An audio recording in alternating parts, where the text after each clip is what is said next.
আপনি কি জানেন পশ্চিমবঙ্গের এই সরকারি কাগজের পাতাটি ছিঁড়ে মাটিতে ফেলে দিলেই সেখান থেকে জন্ম নেবে সুন্দর একটি চারা গাছ। হ্যাঁ, ঠিকই শুনছেন, এটি কোনো সাধারণ কাগজ নয়। 2026 সালের বাজেটের প্রথম পৃষ্ঠা অর্থাৎ কভার পেজটি হলো একটি সিড পেপার অর্থাৎ বীজ কাগজ। কোনো গাছ না কেটে সম্পূর্ণ পরিবেশ বান্ধব উপায়ে এটি তৈরি করা হয়েছে।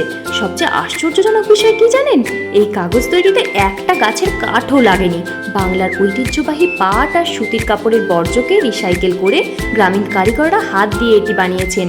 আর এর ভিতরে লুকিয়ে আছে গাঁদা ফুল বা শাকসবজির জীবন্ত বীজ। এখানেই শেষ নয়, এই কাগজে সাধারণ মেশিনে গরমকালিতে প্রিন্ট করা যায় না, কারণ গরমে ভিতরের বীজগুলো মরে যাবে। তাই বিশেষ ঠান্ডা বা কোল্ড ডিজিটাল প্রযুক্তিতে এই বাজেটটি প্রিন্ট করা হয়েছে।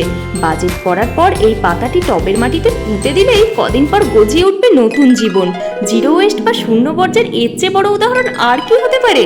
বাংলার এই দুর্দান্ত উদ্যোগ আপনার কেমন লাগলো কমেন্টে জানান এবং বন্ধুদের সাথে শেয়ার করে দিন।